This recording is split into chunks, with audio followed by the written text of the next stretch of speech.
What's up, everybody? Hello, hello. Jamie. How's it going? Feel free to unmute or whatever you got going on. Hopefully, it'll be a little more open forum tonight.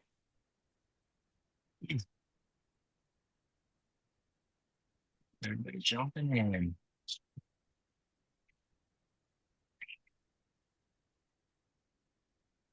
Nick, what's going on, man? You at work? You must Washing the be at dishes, work. brother. Washing the dishes. Washing the dishes. Don't you got kids for that? I wish not old enough yet. It takes a while, man. My 11-year-old, she's always squirming when it comes to dishes. Oh, I believe it. Diana, what's going on?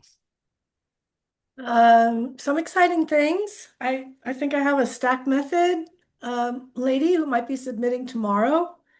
And this other guy I was posting today and commenting and writing stuff, and I saw that he needed EMD. So I connected with him, and I think he already submitted today. So it's like, whoa, Hey, there you go. who knows, if Congrats. anything will happen, but at least the ball's rolling. That's right. It's That's right. You exciting. can't control those things, but you can Yeah. control how you feel. So Yeah. that's amazing. Love it. I'm still, I feel like every day, even though I've been here for a few weeks now, I still feel like I'm catching up all the time. 6 hours is a killer, guys. Yeah. Sweet. Everybody's jumping in. As per usual, as you guys come in, if you guys had any questions on your mind, drop them in the chat, or you can just say hello, like Marcella. What's going on, Marcella? Hey Jamie, good to see you. Glad you guys are having fun. Yeah. Yeah, this is like towards the end of my first day, I call it my East Coast day. And then I start my Hawaii day normally like after 2, and then it's off to the beach and eating good food. Love it. That's awesome. Yeah, sweet. We'll let people keep coming in. What's up, Jamie? What's up? Who said that? Chirag? Shrug. Yeah, buddy. Are you in space, dude? Always, always up All in the right. ether. Crazy. uh, well, I was gonna say you have a really cool active background, but that's really your background. So That's the real thing right there. Yeah, this is my dad's yard. nice. Yeah. So it looks so nice because we worked on it when we were kids, you know?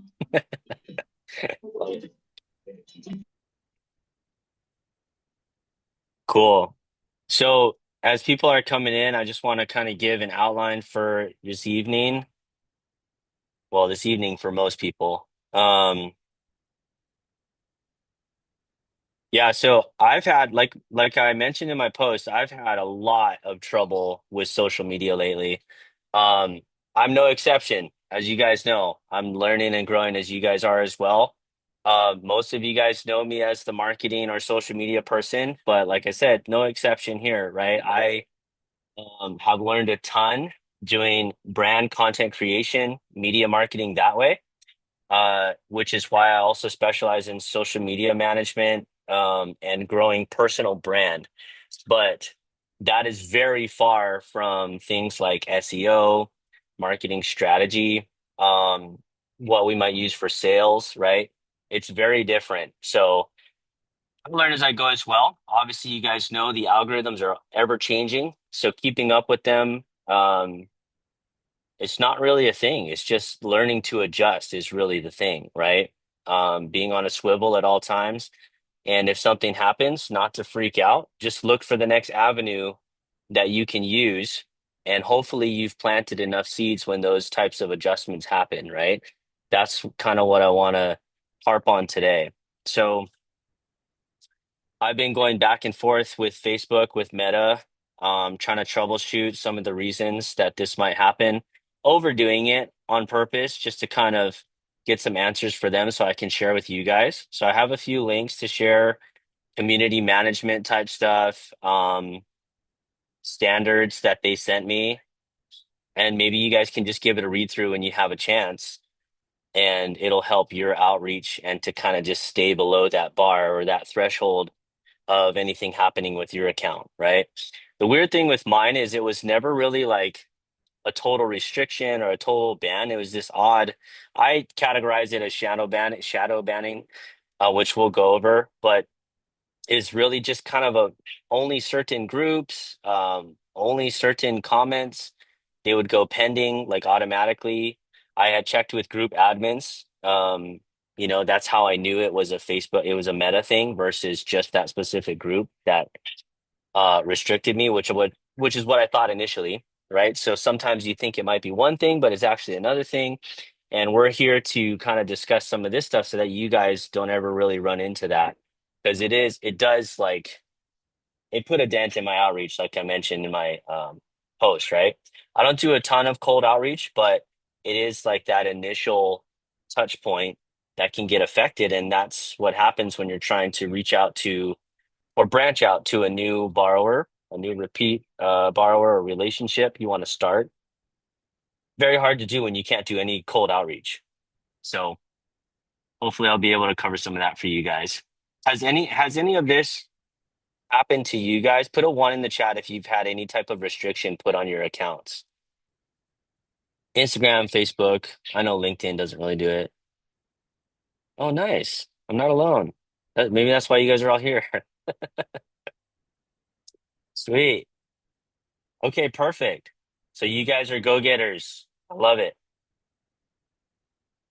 Yeah. I used to have this boss who said he like condoned us making problems and making trouble because he said, if you're not getting in trouble, you're not working. He used to tell me that. So that means you guys are working hard. Cool. So these things are for a few different reasons. We can't really hone in on any one specific thing because it's different for everybody depending on your outreach schedules, what groups you're in, right? But a lot of different things can come into play. Just trying to bring up some of my notes here so I'm not just talking whatever. So we'll go over some of the things that happened to me, some of the things that you can check on or um, evaluate your status, I guess, in Meta. And then I'm going to go over a few tactical things that I've used to continue getting deals, continue getting leads, and continue keeping relationships using Instagram still and Facebook, even with this stuff going on. And then I'm going to point out a few different things too that other people are doing that might fall in your niche or your ability right now that you could maybe implement. So basically, what happened to me, again, like if you were just kind of joining, I mentioned I feel like it kind of goes under that category of shadow ban because it's not a very specific thing that they called me out on. I can actually go to my profile status, and if you don't know how to do that, you can go to your Facebook profile on the right, just under your profile name. Towards the right, there's those three dots. If you click on the three dots, you can go to profile status and that'll bring up a page that'll say if there's anything wrong, any restrictions or whatever. I'm getting to that, Joe, the shadow banning. So if anything is wrong with your profile, it'll show that restriction in that profile status. Okay, so obviously immediately that's where I went. And believe it or not, mine said no restrictions. Account looks good, right? Uh Getting a hold of Meta Facebook support is just ridiculous. So what I suggest, what I've learned is take a screenshot anytime it happens. If you can repeat it, take multiple screenshots and send them in, right? With a little message about what's going on. So that will spark it. The other thing that I went as far as doing was I didn't pay for the blue check ever because I feel like that hinders you sometimes more than other times. but I paid for it so that I could be a little bit more involved in the messaging because they do take care of you on the support because that's what they claim that check is supposed to help you with, right? Enhance support, enhance views or whatever. On the view spectrum, I think that's a bunch of BS. I think you still have to produce good content. You will then get the views regardless of if you're paying paying for the check or not, right? We're talking about the blue check, which is the Meta stamp, basically saying that you're certified, right? So I paid for the blue check so I could be in contact with them. Obviously, the email chain sped up significantly. So that's one reason you might want to get the blue check if you need to troubleshoot these things. It wasn't very helpful. So what I'm trying to do is if you didn't want to pay for the blue check, I will send you some of the links that they sent me, some of the considerations that you can take into account when you're doing your outreach to stay below that threshold. Okay. Shadow banning, to answer Joe's question, it's just kind of an unknown, it's like an untold thing. Like you can chat GPT it and they'll give you some definitions. You can Google it. Basically, what it is, it's like the algorithm making a call on your account to semi-restrict it. Like, so it does weird things. Like, I'll tell you how weird it is just with some examples. Like, I would comment in certain groups, and then it would immediately say, your comment is pending, right? And so I'm like, and it just is, it's like a light, right? A light color, and it doesn't go like a solid color until they approve it. But the weird thing is it wasn't the community admins that were blocking me. And there's no way to find this out. And Meta won't tell you. So I had in the emails they just said, well, it could be one of like 10 different things they would send me. So there's really no way for me to hone in on that. And they said, oh, it could be commenting too much or whatever. So that's what shadow banning is. It's like lowered views, lower engagement ability, but it's untold and they don't show you that in your restrictions or your profile status. So that's what we'll define right now as shadow banning. Um, yeah, Mason. Yes, I'm recording. Got it. Um, okay, so that's shadow banning.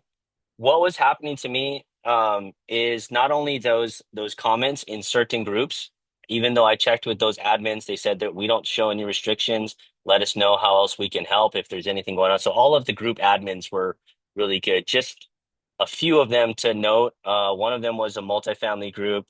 One was the Gator group, actually all the PACE groups. But I know all of the admins, so they all said they didn't see anything. When I went to Facebook, they said they could probably check in a certain inbox of notifications maybe they were missing. So I didn't even go there, but they said that they didn't see anything, so I just went with that. Um, the other thing is messaging. I know Mason has gone over this a few times in his Zooms where he'll friend somebody. And then usually when you want to click on somebody's profile, you have a few different options, right? You can follow or friend them, or you can message them. I never had the message option for me disappeared, and Meta wouldn't tell me why either. So the messaging people that are non-friends had disappeared completely. The next thing that happened was after I friend them, I still don't have the option to send them a message, right? And so that disappeared as well. That selection disappeared. So I can friend people, but I can't message them. I can't even go to their profile after I friended them to message them individually outside of that group or anything, right? So then I was just kind of forced to wait until they saw my friend request and made some sort of initial contact. So friending people was kind of useless at that point. Um, what I could do was I could still message people that I was already friends with. I could comment in certain groups. It's hard to really specify why, so I don't like that was just the thing. Um, what else could I do?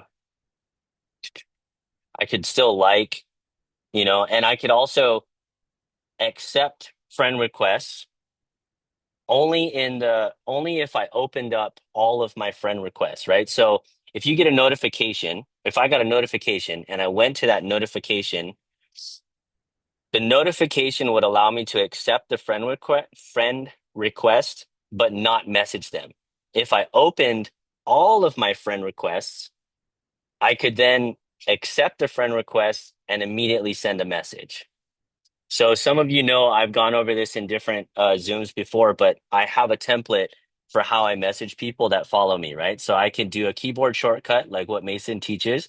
So I'll just say follow one is my keyboard shortcut for that template. And every time somebody asks to follow me, I send them that immediate follow one and it puts, hey, I just wanted to say thanks for the follow. Here's where I can provide value. Would love to connect on a call at some point, right? That's all I put, and it sends it out.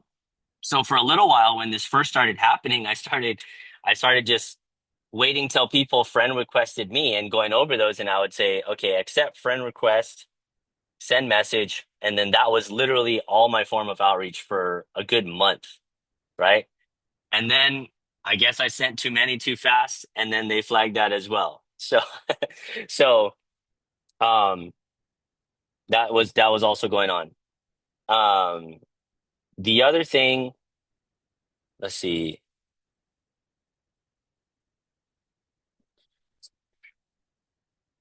Okay, so that the fact that I could do it from the friend request list, just accept and then send a message, uh that never went away, but then it was limited to I believe like 12 and then it would say you've reached your limit of messages. So that was going on at that point after that. Before I could send however many I wanted because I even sent a message to Meta asking like these people are asking to follow me. This is part of my business. Like I'm not fishing for them. Why is this happening, right? So they gave me again another list of things that I need to check. Um, so I limited to 12. I still do that. I do like two a day now, maybe if I'm getting the friend request. Did learn how to ramp up friend requests. I did learn how to engage in a way that started bringing people to me. And so even with all of these problems, like I mentioned on my post, I was still able to continue deal flow, still able to connect and build relationships and actually get these deals closed. So we're going to go over that now. Do you guys have any questions or anything different than what's been going on with me? Has anybody experienced anything different than some of that? You can just unmute or you can put a question however you feel comfortable. Yeah, so I think right before I talked with you one day, uh, uh, Jamie, I sent out a bunch of requests, outreach, cold outreach, doing in Messenger, and I think I sent like within an hour, I probably sent like maybe 30 to 40 outreaches, and then I got banned, right? So now that I do it at a much lower volume, and I hadn't gotten banned since then. So when I'm doing outreach, I take account of like how many I'm sending. I usually do it in the morning, and I usually will get one or two responses back, usually because people are checking their stuff in the morning, right? So that's usually been a good thing for me. So, but that was after about I think 2 or 3 days is when I was able to message people back. So after that, I haven't had any issues so far. But I think right after that, I think I had scheduled a call with you to let you know that I was having those types of issues. But yeah, I got it back and I didn't have to call anybody or reach out to anybody. It just came back by itself. So Nice. Okay. And then Justine said too, she had the same thing happen with the message option to message new friends disappear. Yeah. Is that still going on, Justine? Sorry, I had to turn off this loud treadmill. No, once I stopped messaging it, I slowed it down, but it took about 2 months for it to finally come back. And then even at that, if I start to message too many and too many by like 8 people, it'll not let me allow any messages to go through after that. Okay. So it's just kind of an on and off thing if you go past a certain threshold. Yep. Then I can't message anybody after that. I get the whole little red line saying it was undeliverable or something like that. Gotcha. Is this, are you on a professional account? Yes. Yes? Hmm. Okay. Okay, yeah, I forgot to bring that up too. So this only happened after I moved to professional account. I had been a professional account for a little while, before it started happening, but it was only after that. Well, truth be told, I didn't do too much cold outreach anyway, even with a personal account. So, there's that. But yeah, interesting. I I did find one message with Meta. They gave some feedback, and I think it could have been the case or one of the cases as far as messaging too many or too fast or too similar things, right? So like my follow one message could have been too similar, too fast. Whereas I thought, somebody requesting from me, that's basically on them, right? Like they came to me, so I would just send it out. But the similar messages too many times when you have a professional account can get flagged easier because they are saying that your professional account, um, I guess it's a way that the algorithm will change to flag it as marketing, right? Um, so you just have to change your tactics on that front to be a little bit more inbound. But yeah, so professional accounts, if you have a professional account, don't turn it off because there are some benefits to it. But just be aware that it's more stringent when you have a professional status on your account. So to be even more careful with the number that you send. So this kind of is a good, just making sure before I move on to troubleshooting. Yeah, one person reporting, too many. Okay, so the other thing that could have happened, they said, I never got any feedback on this, and none of the community managers, like I said, that I had addressed, said that it was a problem.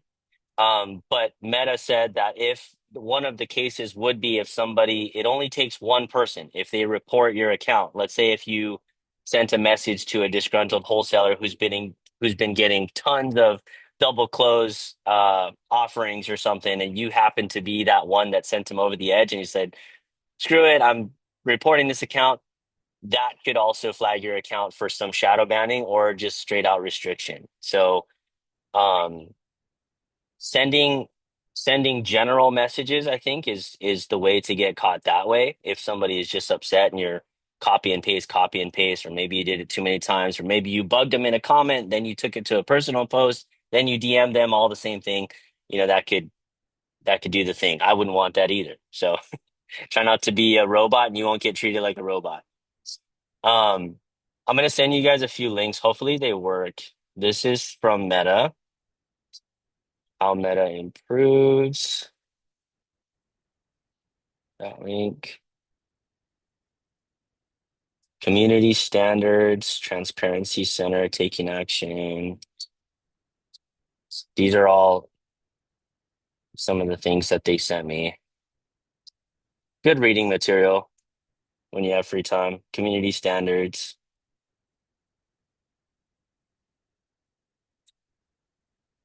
Is that opening up So, for everybody? Or Jamie, I have a question. yeah. Yeah, so what I'm understanding is that with these restrictions or like shadow banning, anything related to that, like, so there's no clear cut way to like combat that or take those restrictions off once you get them. Once you get them, it's just a series of backtracking to figure out what it could have been that set that off. And that's what I'm trying to cover, right? Is if you're a professional status and you're sending messages too quickly or too fast or whatever, or too similar, if you're just dropping uh anything that admin would call you out on or report your account for, that you wouldn't know about, that could be a reason. Um, I know some people have got caught up in too many comments too fast too. So yeah, once you get it, it's really just backtracking to try and prevent it from happening again, right? Like Justine said, hers was on and off. Mine's just been going on for months, and then it's just been accumulating, mostly because I haven't stopped. I haven't rested. I still send messages wherever I can, and I like stuff. So I'm kind of a screw the man sort of a thing on that front. But as far Right. as back engineering into it, that's really the only fix that you have right now. There's no And clear like, okay, Meta, I'll follow your rule, take that restriction off. It's really just whenever they decide to take that off, if you've been maintaining community standards, they'll just give it back. okay, okay, that makes sense. Yeah. And I think there is a certain threshold in the algorithm that says if you chilled out for so long, the algorithm is what gives that permission back. It's not like there's a person back there saying, okay, he was a good boy for the last 3 months, turn it back on, you know? So just think that way. If you have to clear the algorithm cloud, let it pass. That's fine. Like I said, I didn't do that. I just keep finding other ways to reach out to people because I'm just not going to stop. I don't send them out as aggressively. So if they give it back, they give it back. But like I said, I'm trying to just find other ways because I don't want to be dependent on Meta. And again, that's just totally up to you. I know Kaola, we went over a few different methods that he's using as far as funnel building.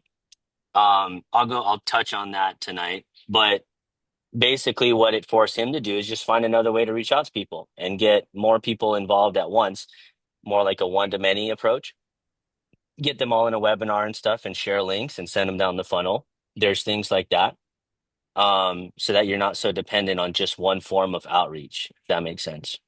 Okay.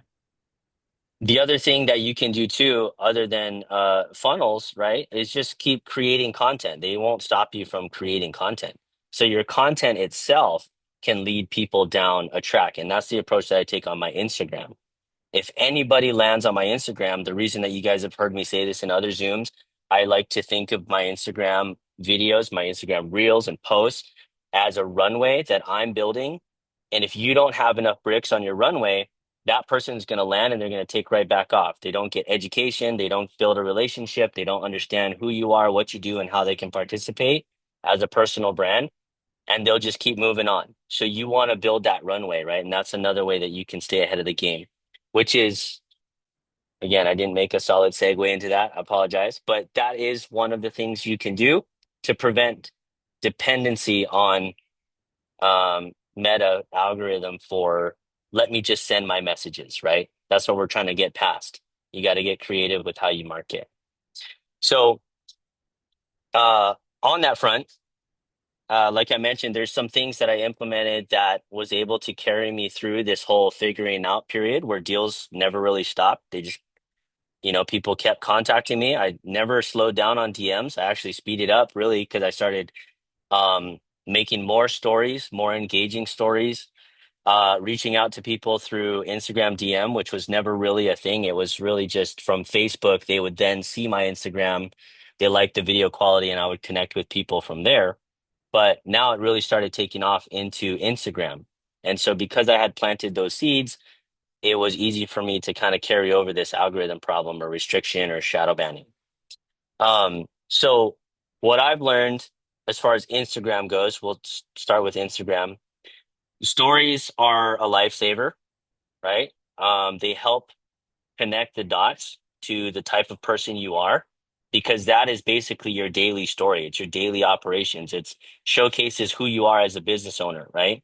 If you don't even have time to post a 15 or 10-second, 15-second video about what you're doing on a daily basis, how can anybody expect to spend that time with you in a quick call, right? Or what you're doing to learn the things you know, to educate them on what you do, right? So letting them know how your lifestyle is helps showcase those things. So Instagram stories and getting them to engage by asking questions or whatnot in your stories has been really effective for me. I still use CapCut templates. You guys also saw in my post that I've only posted 3 times since I've been here. And those posts that really have been nothing to do with anything. I think the first one maybe was about Morby Method, but it was very basic. The second one was a meetup I went to before we even left. And then the third one was just like a motivational post. And that was 3 posts in the last 2.5 weeks, I think, if not three. So very minimal, right? And I don't even feel the effects of the inconsistency there because of the consistency and the runway that I've already built. So again, that's just the importance of working through the consistency period first and making sure that all your ducks line up. So anybody who's approaching your content feels that customer or client journey is what we call it in the marketing sales avenue, right? Is just making sure that their journey to success in working with you, all of those points are covered. The problems are covered, what you do is covered, all that stuff. So I do use CapCut templates. This goes for Instagram and Facebook. Liking and commenting and DMing, right? Seems kind of standard, but one tactful thing that I've always done, and it's just come in that much more handy for me when all of these things started happening, is I used to say, you know, more as a time saver than anything else, but whenever you like somebody's post, like at least 10 comments on that post. And what that does is anytime you make one touch of engagement on any other profile, that goes on that person's profile that you liked one of their friends or comments, right? It goes on the person who made that comment, and it goes to anybody who comments on that post notifications.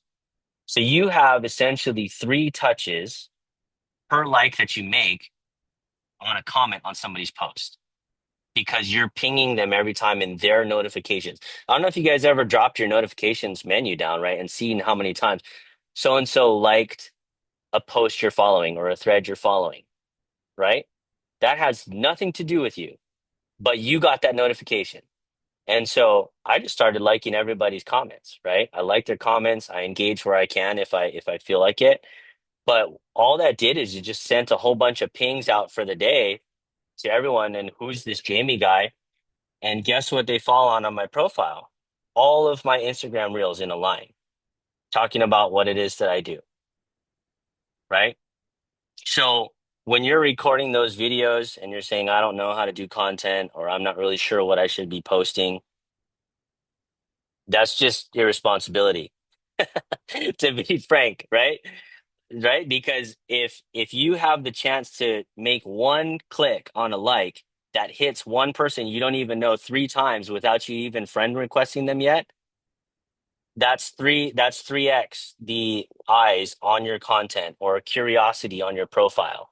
Now, if you did that, and you guys have seen some of these multifamily groups, right? There's like 180 to 100 something comments on one post, and all you're doing is liking. The algorithm doesn't care how many times you like, and that's the thing, right? But think about how many pings that sends out. Now, I am careful about not liking the robot comments, like all the people who want to find leads and AI and all that type of stuff, because I don't want to trigger those things. So do pay attention to whose comments you're liking. But that is just one thing, right? That's 3x. Okay. So 3x from one like. Now, the other thing that it does is that as you like those comments, okay, of like-minded individuals in a like-minded group and community, what does Facebook also do? They send you friend suggestions, right? Which means your profile also gets sent as a friend suggestion. So therefore, I've also increased. What was my one tactic I said when all of this first started happening? I went to all my friend requests because those are the ones that I could still send messages, right? So I had a flood of friend requests of all real estate professionals, investors, multifamily, wholesalers. They just I even had one guy, uh, what did he put? He put stop because he thought I was a computer. Um, and I said, bro, you friend requested me because I accepted his friend request and I sent him a message. And like, That's how sometimes just without thinking, people see your name and say, "Oh, cool, he's in real estate, I'm in real estate," and they friend request you. But that gives you the ability in situations like this of my shadow banning to then send a message, right? And you ping them again. So now essentially 5x, right? 3x with the comment or just a like. Then it friend suggests you, then you accept, then you can send a message. So now you 5x your outreach on one person with one like. Okay, so you can see what I'm doing here, right? And then after they've friend accepted, right? If they're any more curious, again, what information are they going to fall on when they go to your profile, right? Um, let's see.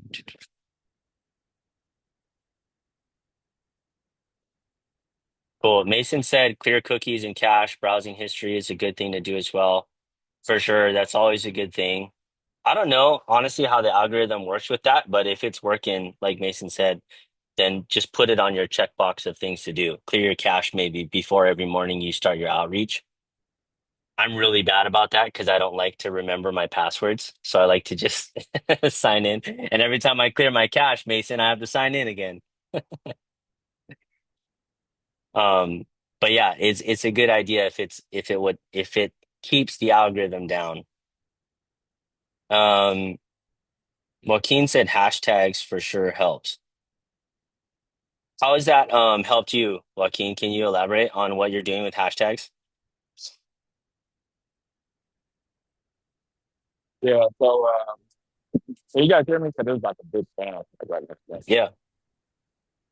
So like every time I post like a video, whether it's like transactional funding related or real estate related, if you put hashtags underneath your comments, so like if you put hashtag real estate, right? A lot of like you can look and see how many hashtags like people put as far as whatever the topic is. Like hashtag real estate would be like, I don't know, like 1.5 million. So 1.5 million, people would put, hashtag real estate or whatever topic. And so when people are looking at content, if they search real estate, well, you might pop up, Got it. Are So you're talking same thing about with, Instagram? yeah, Instagram or, I don't know if you guys were just talking about social media or Instagram or Facebook, um, Okay. but I've been getting a lot of people who are like friend requesting me or sending me DMs, um, saying, "Hey, I'm in real estate. I see that you're also or whatever." Like they look at my content, and it's sometimes it's through hashtags, you know. So that kind of helped me. Uh, my profile for Facebook and Instagram kind of been shut down as far as DMs. So that's when I started doing a lot of content. So like on my page, I just do. And I was talking to Marcella the other day about content creation and kind of like what I do as far as like my rhythm when it comes to doing it. So I'm just been helping me a little bit. Love it. Love it. Yeah. One thing on hashtags that I've learned is they've come off them a little bit, but you can still be effective the way Joaquin is talking about. So less hashtags before there was like a 10 hashtag rule or a 30 hashtag rule and all that, whatever. I never followed that stuff. But what I do know is what's been the most effective for me is no more than 5 hashtags is just a rule of mine I have for myself. And then I also pick hashtags that are in uh competitive range of being found, right? So when you're talking about like the millions of people who use that hashtag, very unlikely you'll get found unless you're a top performer in that hashtag. When it's a very common one, sometimes you can get lucky and just kind of as you post, the algorithm will just put it at the top if somebody's searching that hashtag, right?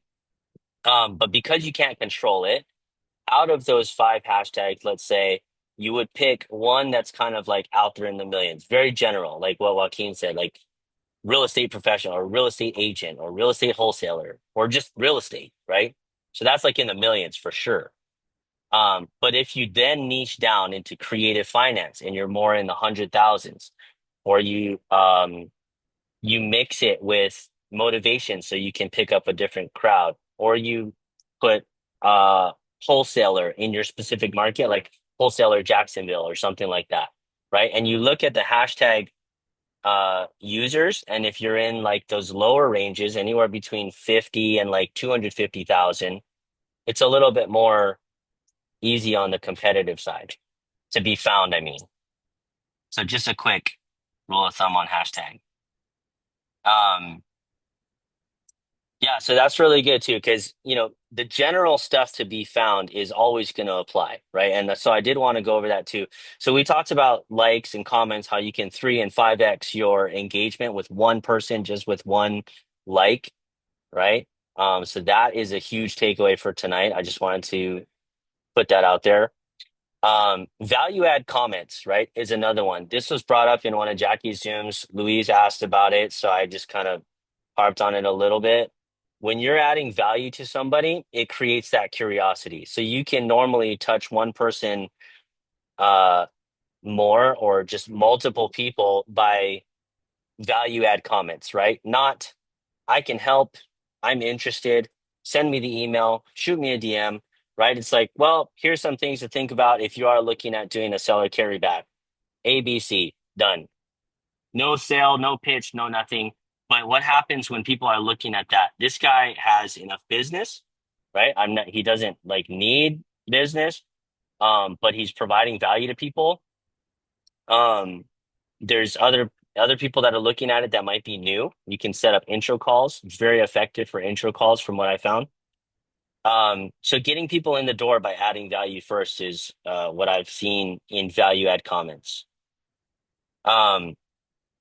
When I talked about how one like leads to a friend request, leads to somebody visiting your profile and having all of that set up, one thing that a lot of people forget to analyze very often, I'd say at least once a month, is your profile bio. When people land, the faster you can communicate. Sorry, I kind of got to turn here. I'm getting rained on. That's why it's so tropical. Okay. Sorry about that. What was I saying? Um, Yeah, so when you're bringing people, sorry, your bio, your Facebook bio, even Instagram bio, the faster you can check that box for somebody to know if they want to work with you or if you're in a similar field, is to have your bio optimized, right? So, like Joaquin said immediately, real estate, right? If somebody went to your Facebook account, do you even have real estate in your bio? If you wanted to niche down, what kind of real estate? Creative finance, right? Who does that attract? That attracts creative buyers, wholesalers that have creative deals, right? Brokers that are doing creative deals. So if you're not attracting very specifically the people that you want to attract, optimize that bio. So it's an even faster touch point, right? That touch point should be, without question, people are going to visit your bio. And the first thing you should ask yourself is what they're going to see when they go there. The first thing they will see is your bio, even before your post, right? I know whenever I'm going to friend request somebody, uh, the bio makes a huge difference for me because it allows me to see what groups they're in, what type of real estate they do. If it says some kind of marketing, I don't friend them because I don't want to be marketed to, right? I don't want all these social media people are trying to do my social media, so it cracks me up. But constant marketing if you accidentally like one of theirs, right? Because you didn't pay attention to the bio. So keep those things in mind that somebody else is coming to look at your bio and making that same decision, right? Um, cool.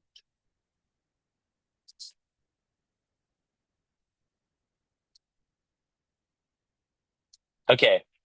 I think I went over this a little bit, but I did have it in my notes. DM replies versus initiation, right? Because being able to DM people on Facebook now, right, was taken away from me. So it does change things when you're replying to people. So what I did learn, even before I kind of lost my ability to first initiate a message, is I would do a mix. Like, so I would send out 10 messages, cold outreach, right? And I haven't proven it to how many I can go, but I'll just say what I was doing. So I was doing 10 messages, very cold, nobody I knew, not even friend, right? And I would send them a message, and anytime I would get hit that 10, I would go back to follow up so that I'm replying to a message that was sent to me. And what I found is I could actually go past the 50 message mark when I would do that series. So I'd go like 5 to 10 cold messages, and then I would do like 3 to 5 replies. And that seemed to mix it up with the algorithm to allow me to go past that 50. I think one day I went up to about 75 before I saw that red message did not send or something like that. And I started getting that little yellow zone action. Right. So that was another super helpful thing that I learned just before the full kind of shadow banning thing started going on. Um,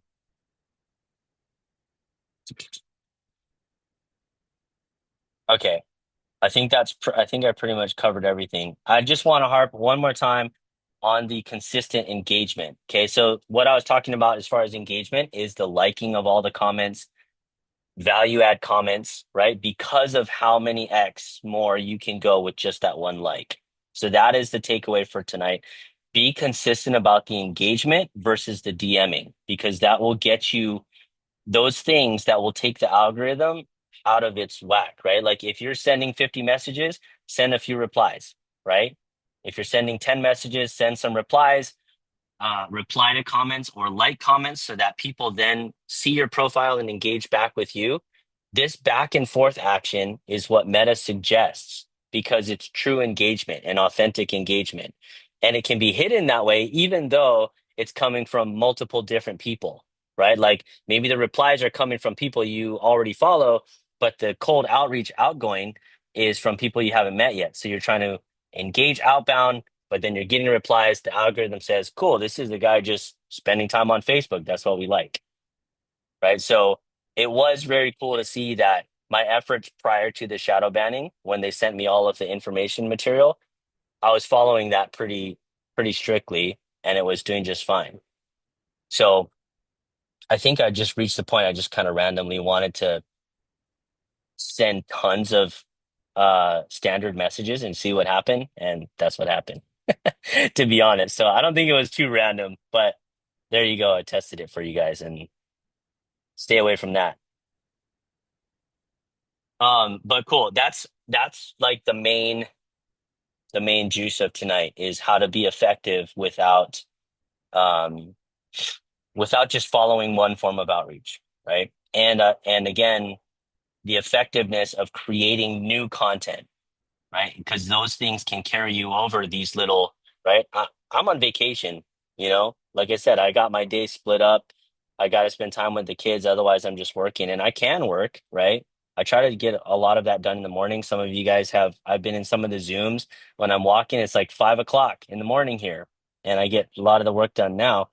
But when I don't feel like doing any work, I'm getting deals submitted, right? And that's what I want to get across to you guys is these relationships don't have to stop just because the algorithm does its thing.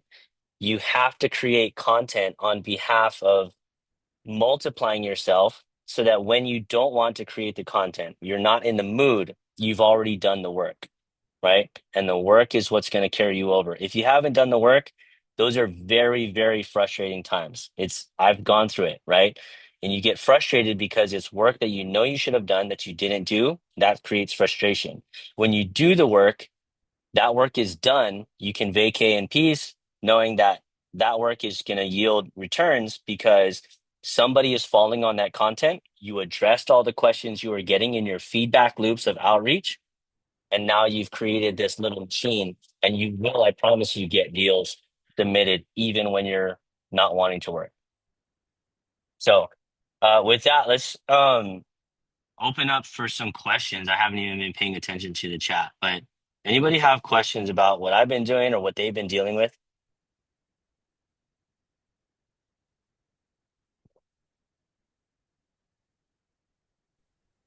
Jamie, I had a question I thought of earlier when you were talking about how Meta, so you've got Facebook and Instagram are connected. have you seen any slowdown in your views on Instagram because of the way you've been like shadow banned on Facebook? Is there any connection across those two platforms that you've noticed? No, not in Okay, views or engagement. Yeah. And good. that's again, that's a good point because that's Yeah, why I chose engagement because I couldn't reach out directly, right? right. That seemed to be the block that Meta was trying to get across is like, don't direct message people because you're bugging them. Like you did it this way, so we're gonna like kind of shadow ban this or regulate it. But if you're just engaging, um, then they still bring all of the views, they bring all of the profile suggestions your way, and that is really just the best way to do it. Not almost, I would suggest engagement over direct messaging every time. Yeah, Good. Thank you. sure.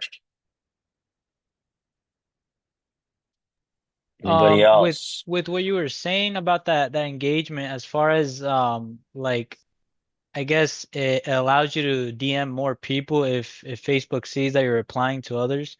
Couldn't you, if like, let's say you didn't have anyone to reply to, couldn't you sort of like cheat that with like maybe friending people like from here and then having specific people just to reply to throughout the day? Mm, I'm not sure I understand. So like, okay, so you're saying that if I reply to someone, Facebook doesn't doesn't restrict me as heavily or allows me to DM more people, correct? Correct. That's what I've experienced as far as a mix of cold outreach, Yeah. cold DMs versus replies. Yes, that's what I've So experienced. like let's say I friended, Tim and Joe and Joaquin and a couple others just to have them on the side to reply to throughout the day. Would Facebook pick up on the fact that I'm doing that? Do you think like would they have any way on picking up that I'm trying to cheat the system to DM more people by replying to these people? Does that make sense? Well, the hard thing would be to control a reply, right? A reply by definition means you've already received something. So just because if they sent you something and you replied in a message already, Yeah. um, you would have to receive something first to then send a reply. So if it's that, then the answer is yes.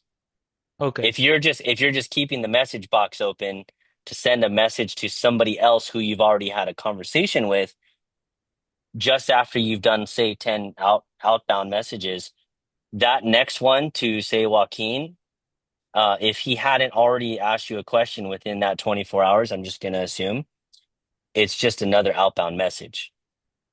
Okay. Okay, that You see makes what sense. does that make Yeah. sense? Okay. Yeah. Yeah. Thank you. So yeah, so engaging, like let's say if I sent out 10 comments and asked people to DM me. If in that same outreach process, I'm getting DMs back that I can then reply to, that's more what I was talking about, like trying to set up your flow for the next day so that you're getting inbound messages that you can reply to and a mix of cold outreach, outbound, just strictly outbound.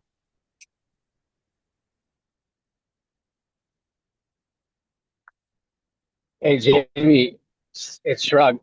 So one thing that now that you mentioned that, I don't know if it was like it was just inadvertent, but like there's only certain people I can talk to on Instagram because either at work or they're across the place. So I usually keep that open and I just have like a back and forth conversation with them because I haven't caught up with them. Now I because I was in a little you know, jail for a little bit because I got off the gate hitting like 50, 60, 70, and then I got restricted to like 10. Over the weekend it was like 13. But then earlier this week, like I was just catching up with a couple of people and I ended up getting up to like 20, and I just stopped because I had other things to do. But now that you mentioned that, it might make sense because I can talk to a couple of people I haven't talked to and just have that open and go back and forth. And that should essentially fall under what you're saying is like, hey, I can just sit there and have a back and forth conversation with them, but now I can send out like 10 or 15 at a time as I'm going back and forth, right? So it's kind of two birds, one stone almost. Exactly. I think the question you want to answer every day when you're outreaching is, am I being a machine or a human? Yeah, So, no, for you know, sure. because we all act like that, right? Because we want to get it done, we want to get the volume out, but do it in a way that is very humanly, right? Trying to set up relationships, have actual conversations, um, turning your messaging into, I've suggested this before, like whenever I comment or send a message, I always end with a question. So that's just my tactic to always get inbounds so that I have a good mix of inbound replies that I can um, send replies to, and cold outbound that I can just continue marketing new. Yeah, that's thanks for bringing that up because the question tactic has been another helpful thing too. I did forgot about that. Anybody else? Any other questions? I didn't have a question, but I did have a bit of gratitude, man. You've been an amazing, like just a little few key things, man. It's like there was 5 minutes we talked, and like I picked up so many gems, and it just helped me progress. So this right here, like being able to be on here for an hour with you has been invaluable. So just wanted to put that out there. Even though I put it on the message, just wanted to tell you face to face. And I'm gonna tell you in Jacksonville when I come and see you for sure. Awesome, man. I appreciate it. Thank you so much. Awesome. Yeah, Jacksonville. Next meetup, I think is I'm trying to set up the automations for that actually. We're gonna do a workshop, a flip workshop, and then I think the first regular meetup will probably be October. So it's coming. Yeah, man. Keep me in the loop, man. I'll make that. It's a 3 hour drive, but I'll make it. Yeah. Oh yeah. So keep the questions coming. Oh yeah, there you go. How can we share? How can we be resourceful while not sounding like a robot? Um, would this be in reply, Mandy, or like cold outreach? What are you addressing? Hey, Jamie. This would be cold outreach, primarily cold outreach. So like first message, not sounding salesy. Yeah, sometimes I feel like it's kind of sounds robotic, like, "Hey, how's it going? I met you in this group, and then like this is what I do. Like, what are you up to?" Like, I feel like a lot of people might be doing that kind of cold outreach. I'm curious your thoughts on how we can be not like that. Um, I kind of just rotate a series of questions that makes me uh basically showcase myself as inquisitive to their business. That's what I want to know anyway, is what type of business you're doing, what volume your business. So depending on what person I'm looking at, because I know you're looking at that at least, right? Because before you send a message, you obviously want to know that person is doing some business. And so if you're looking at them that way, just think of a few different questions you could ask and kind of rotate on. Like for wholesalers, right? My curiosity is always going to be about the volume that they're producing because I don't want to work with any wholesalers that aren't doing volume because one, the EMD is just not worth it for them. So why market to them EMD if they're not even doing volume? Two is the double close. If I wanted to ask a question that I eventually wanted to have a double close outcome, it's going to be about what size they're doing, what size deals they're doing, because most people set aside enough funds to do, you know, 100K and less type deals, right? So if I can be any type of inquisitive about their business on those fronts, that's how I typically start my message. Like, hey, I noticed you were selling that property you mentioned in the multifamily group. Just curious to see what type of, how often you're coming across these types of properties, right? And so I always try to ask like a double-edged sword type of question. So that's a volume question for me, and that's a deal size question for me, because that answer should have both of those. Cool. Yeah. No, I like that approach. It does take a little bit more time and effort on our end to do that, but probably well worth it so that the conversation can keep going. Because a lot of people will look at my message but won't respond. I love that comment and that you brought it up because it touches on another point that I try to get across in all my newer conversations with people, even some people who have done it for a while. Sometimes we forget that effectiveness over volume can be the game changer, right? And so I've learned to only focus on how effective my messages are. So I can then send out half the amount of messages. And to be honest, like you've seen here, I haven't sent out a single cold outreach in the last like 2.5 months, right? And so that just shows the effectiveness of, okay, how can I ask the most effective question to this person to get them the most curious, to get them to come into the first conversation with all their questions? And so that's what I'll do, right? Like those questions I just brought up for that wholesaler, right? If somebody was coming in, I obviously had an interest in their deal, so there's no way they can pass me up. They're always looking for somebody to either help them dispo or that is going to buy their deal, right? So are you doing a lot more of these types of deals? That curiosity will get them every time because they don't know if you're a buyer, they don't know if you're a lender, they don't know what type of resource you are, just that you have interest in their business and deal.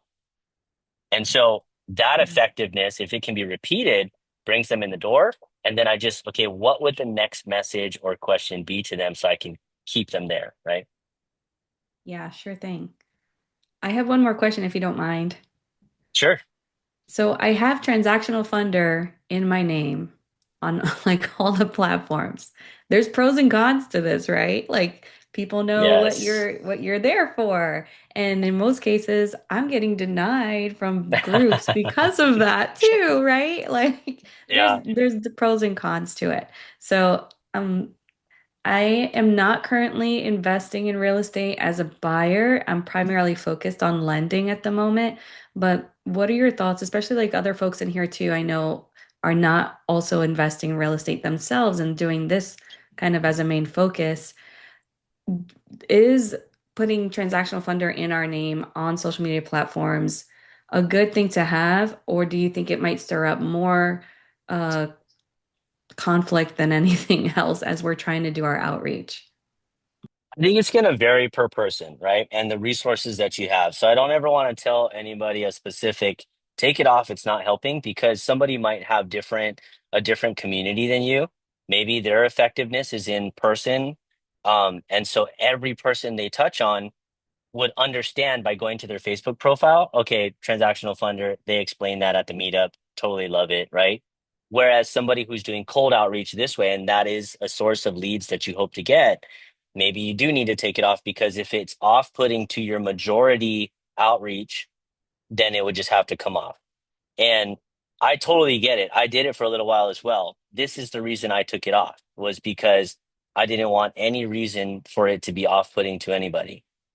And to anytime somebody like the optimize your profile, I don't know if you were in here just yet because I know you had to jump out, but I did talk about optimizing your bio.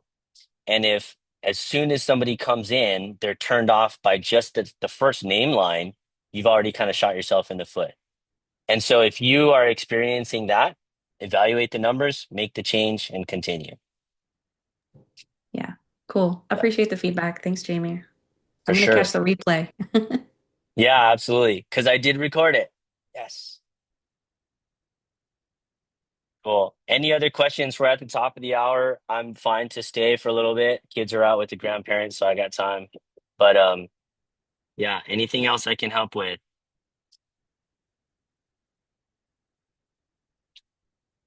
Cool. Good IG bio. Awesome. Thank you, Kathleen. Yeah. Um, real quick in here, who committed to the meetup already? I just want to see a show of hands, or one. Put a one in the chat if you already committed to the meetup. Mastermind. Sweet.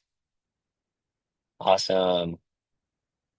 I can't not go. I'm in Florida, so I have to drive down.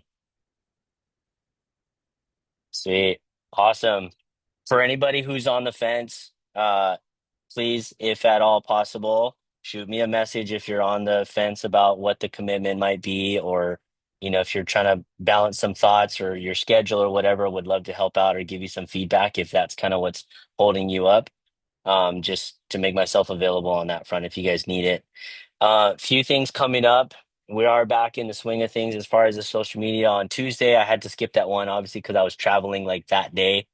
But we're back in rotation on the Tuesdays. And then not next week, but the week after, we're back in the rotation for hot seats as well. So I did want to preface that with this is based on your business activity for me to give feedback in your specific outreach models, your business model, whatever you're trying to accomplish, and try to give you some objective feedback to really turn your business on and level up. Um, I'm doing the thing as well, right? So I'm learning and growing just like you are. I don't know that I can say I'm ahead of a lot of you. I feel like I'm just right there with you guys. So the feedback that I can give hopefully would just be helpful on that level off front, if not just in front of maybe where you want to be. And if I can be helpful on that front, please sign up for the hot seats. You don't have to be in the hot seat to be in that Zoom. It's for everybody. It's open forum to give feedback. Um, but if you do sign up, it's called the hot seats because I'm going to light you up. So if you're not taking action, you're going to get lit up with some questions to make you a little bit more action prone. So yeah, so there's a few plugs for the Zooms that I have coming up. Obviously, Jackie's Zoom, Mason's Zoom are always super helpful. I think Ryan, I don't know if Ryan has one next week for like a Q&A, but we'll see. So yeah, guys, leave some feedback. I'm gonna post this recording as soon as I can. I think I'm supposed to just hand it over to Haley to post, but when it comes up, if you guys can leave some feedback, any of your takeaways for anybody that couldn't be here, it's always helpful to post your comments, your posts in the community, all your takeaways so that people can kind of share in the learning and the growing. And if nothing else, thank you guys so much. We'll see you on the next Zoom. Thank you, Jamie. Thanks, Jamie. See you guys. Bro. Have fun.